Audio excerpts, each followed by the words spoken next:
Welcome to the Witch Doctor Starter Survival Guide for Diablo 3, patch 268 and season 20. Again, we got chat with us. These videos are meant to take you from zero to hero. Yeah, say what's up to YouTube, man. You guys are basically like cousins. We start off with the challenge rift bag, since that's basically the strongest way to start off any season. Yeah, you guys are basically famous now.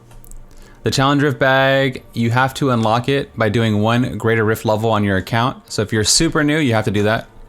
But most of us should have it unlocked already. Yeah, don't do the challenge rift the week the season starts. So if whatever gets announced, just don't do the challenge rift that week, right? That way you can claim these materials on a seasonal character and get all the benefits. Why would you do this? Because you can unlock your professions with the Death's Breath at level 1 all the way to max, plus you have the gold to do that. You can roll for blood shards and possibly get a legendary right away. And we also have cube materials, so you can run and get your cube, whether you get it at level 1 or you get it at level 30, it doesn't really matter, it's up to you. And but you can cube those legendary powers really early on because we have the materials. As of right now, we don't know when the season's gonna start. But it's gonna be on the 6th or the 13th. These are the two most popular dates. They just put out a D4 blog post today, so maybe tomorrow we'll get an update when that's gonna happen. I'm not sure. So since we have those blood shards, we are gonna start with level 1 blood shard recommendations. Let me bring up the calculator here. For Witch Doctor at level 1, well, the reason why we roll blood shards at level 1, look at all these mojos, look at all this mojo. But you're gonna be level 1, the whole community is gonna be level 1, and it severely limits the item pool. So if it rolls legendary, you have a 100% chance to get the Gazing Demise. They actually buffed the Gazing Demise this time around, so it'll be stronger. It actually might be reflected on this sheet. Yeah, it's gonna go from 50% damage to 150, so it's getting a 3 times buff. In addition, the Manitou rune is getting an attack speed increase. So this is gonna be super duper powerful. You can basically run around and tap Spirit Barrage, and the Manitou above your head will do a lot of damage. You get Spirit Barrage at level 17, so you just run around and just tap Spirit Barrage on elites and kill everything. You should be pretty powerful. But you don't get the Manitou rune till level 59. But, you know, you have 150% multiplier, so all these other runes are getting buffed along the way at least. You get Rush of Essence at 36.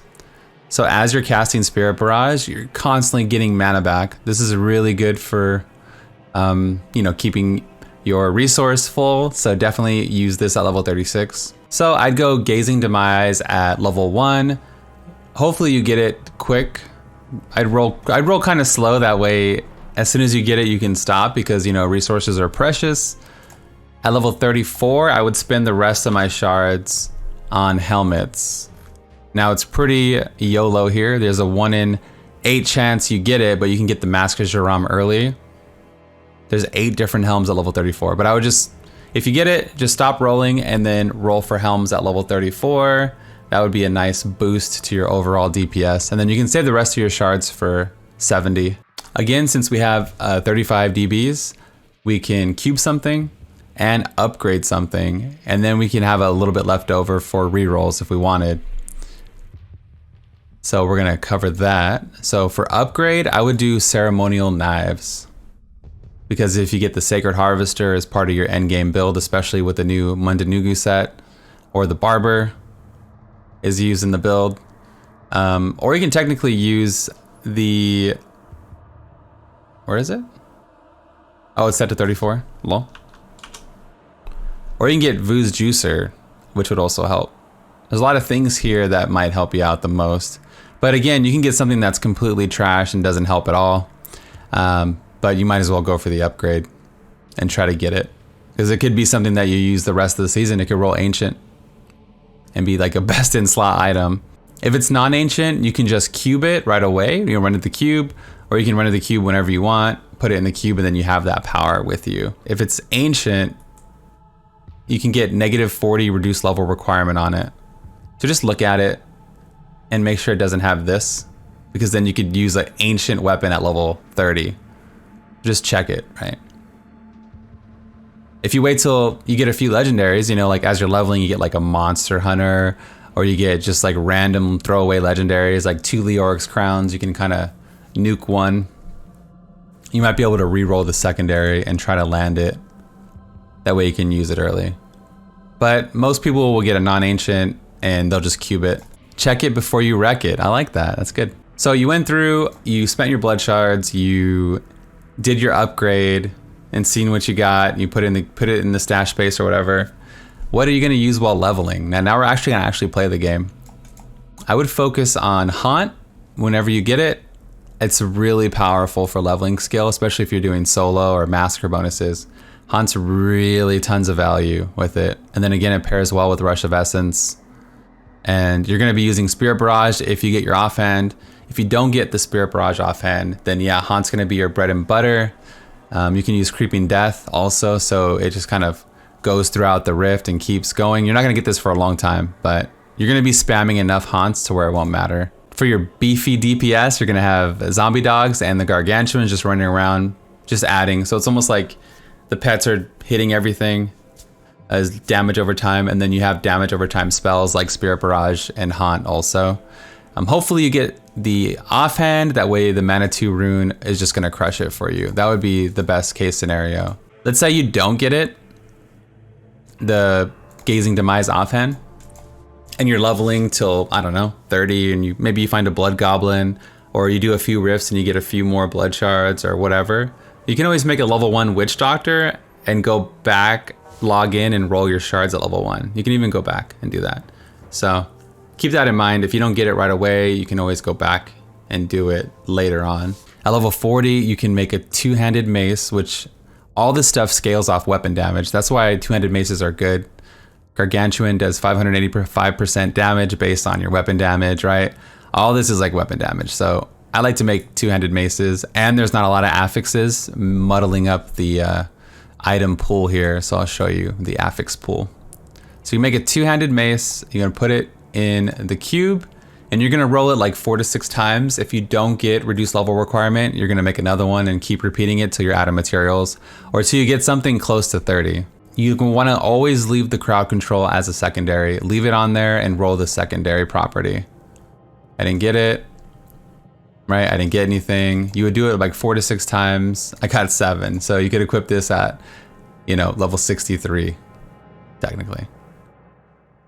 Right, and then you'd make another one. You're gonna run out of gold. The gold's gonna kill you before the materials are gonna kill you.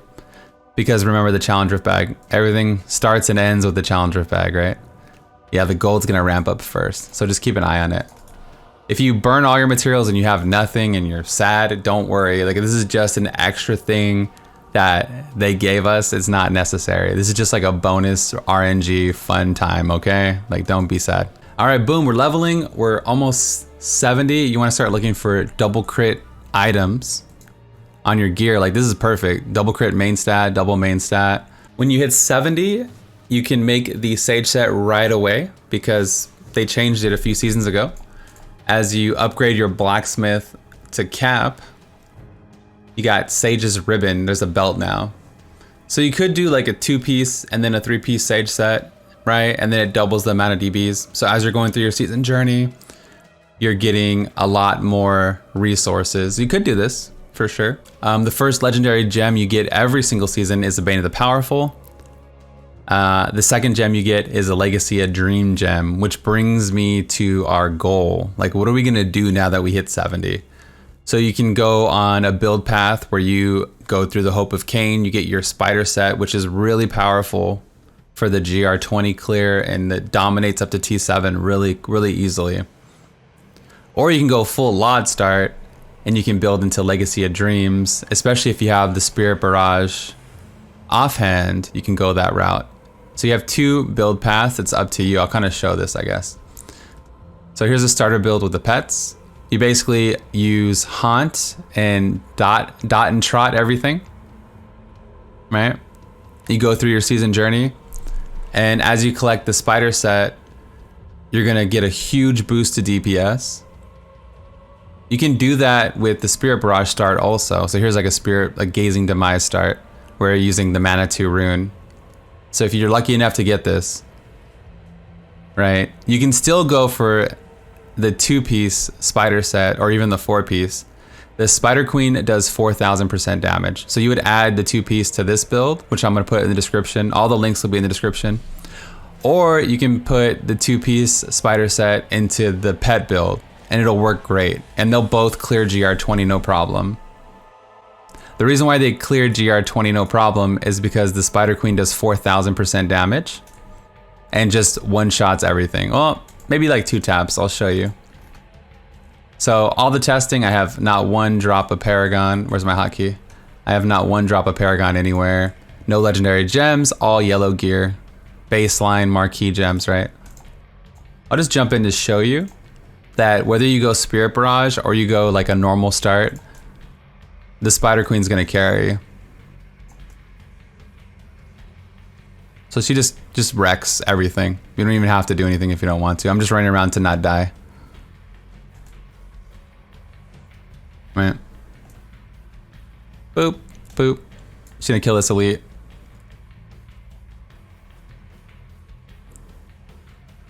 I think she's drunk. She's running her circles around him.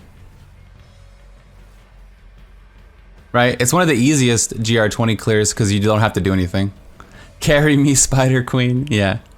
So if you're starting Witch Doctor, you can go grab the 2-piece. You don't even have to do the 4-piece. The 4-piece gives you 50% damage reduction. It's nice. But you can use the 2-piece to your advantage just to get ahead early and then decide what you want to do. And again, I'll have links kind of branching paths for you. Super good start. It's known as a meme set. People don't like it, but it's really powerful because of the Spider Queen. And then the 6-piece is solid. The 6-piece gives you a 9,000% damage bonus to like creature skills like Fire Bat. And I'm going to showcase that also in the video in case you want to do that route. But if you do the Lod Gem, so the Lod Gem is the 2nd gem that drops. If you do the Lod Gem start, it's really up to you. You can build however you want. Like it's like an open-ended, right? Just use Spirit Barrage if you have the offhand and go from there. I prefer going red gems early because it's really squishy. A Diamond in the Helm for cooldown. So I'm using Horrify to boost my armor. Let's jump into like a T7 with no Paragon, no legendary gems. Just like super bare bone. Nobody's gonna be this bare bones, right? But you have to keep up your Jinx right away to proc your 4-piece. And then you're just gonna keep up Soul Harvest, obviously. Throw out some Haunts. You can cast Horrify. I'm gonna hit this Blazing Guardian. You can cast Horrify while you're channeling, so that's kind of nice. So it doesn't break. You can even number lock it, and it doesn't break your cast or anything. So this elite is basically gonna get shredded, but we are squishy too, so this elite's already dead.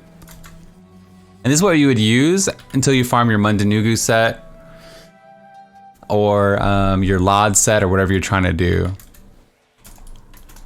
Early game. The elite just destroyed. You can pick up your gloves and go. So Witch Doctor has a better start than I think people give it credit for. I just don't think people don't like spiders, the spider set. Maybe they have arachnophobia. I'm using the Haunt to tap into Rush of Essence to get my resource back also. Like that. Yo, do you guys have arachnophobia? That might be it. Armor boost. You can see we don't need the damage, at least at this level. And you would use this to farm your Mundanugu set, I'd say, for sure. You hate spiders too? See, I knew it. I knew it was something else.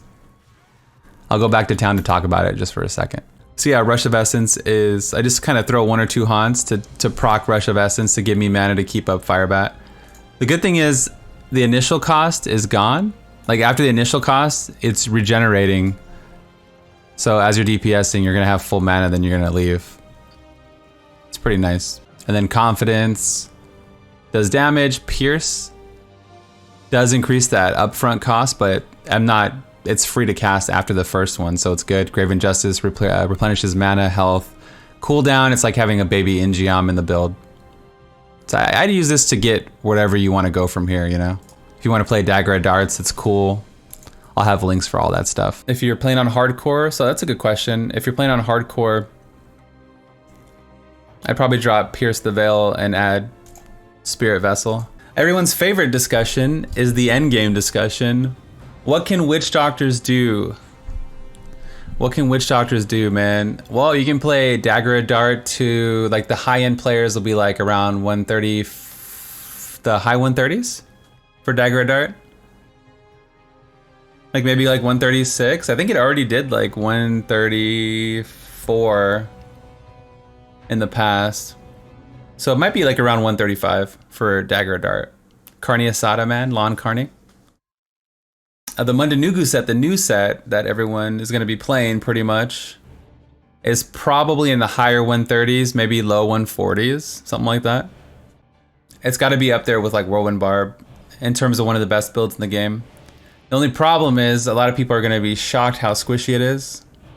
Kind of like Zuni's really squishy, like Zuni Dagger of Darts. It's just hella squish. Like we're talking about top end, right? So this is like super squishy. As far as group, I think it has a chance to be wave clear, but I don't know, man. I think that Necromancer might be the wave clear. But we'll see. A lot of times, like, a lot of the metas didn't really emerge until like the first 2 weeks of a season, like in the past. I didn't do extensive 4-player testing. I did most of solo pushing and things like that. I know SVR did a lot, right? The ZE boys, man. It did a lot of testing. So I think Witch Doctor has a chance, but I think most people will be playing the new sets just because it's fun and hype, like Frenzy. Right, Frenzy Barb, Hydro Wiz, and Mundanugu. I would say you pick a class based on what you think is fun, and then hopefully you land a meta spot, right? If you're only doing groups, then you probably already have a team and you guys are probably already discussing it, right? It's like different. If you want to do pug groups, I think Z-Barb is the only safe bet, and maybe Z-Monk, right? Z-Barb is the safest bet for sure. So you go Frenzy, play Support Barb, and see how it shakes out. And then mid-season, you can use all your materials and fund another class, right? Or if you're playing in a group with other people, you can say, hey man, toss me some gear for Witch Doctor or whatever, because you're going to be supporting anyway. And then you can gear out an ult that way. That's probably the safest play if you want to do groups, is to play Z-Barb and then ask for gear all season. After 2 weeks, everyone's going to have Ancients, or a week even less. Then they can start giving you Ancients and you just slowly gear out, man. You play the long game, dude. You know? For speed builds, the Manitou speed, we have a video on the channel. I'll put links for everything. The Manitou rune is super dope, super fast and fun. The other speed builds kind of fall off a little bit, like the Gargantuan, and you could do Lawn Dagger of Darts. It's just not as fast. You pretty much only have Manitou, but it is pretty fun to play. And for bounties, it works great for bounties. We're pretty much decent all-around class. And you have 2 monster push builds. I mean, you have 2 builds in the 130s minimum with Manitou and Dagger of Dart, so that's pretty good. Do you cube the Gazing Demise offhand or not? I would save my DBs while leveling and wear it probably for a while. You can't, yeah. Because you don't even get Spirit Barrage to level 17. So it perfectly almost syncs up. I would wear it for a while and then maybe cube it later just to give yourself options. The Mojo, you can't, so when you roll a level 1 legendary, you can equip it at level 16. You can cube it at level 1. But you get Spirit Barrage at level 17 anyway. So you can't even take advantage of it until you can't even cast the damn spell, right? So I would just wait and see how it goes. Wear it as long as possible. And then that way you can, maybe you're like, damn, I can actually cube this other thing that I got. Like, you know, what if you get a weapon, you know? Like there might be a weapon that drops and then you can wear the offhand and then hold on to the weapon for a while or something like that. What if you upgrade a dagger and it rolls Ancient with a 40% damage or level requirement, and then you can use that at level 30, you know? Something like that. And then you can use those DBs to reroll. So it's a crazy scenario, but it might happen.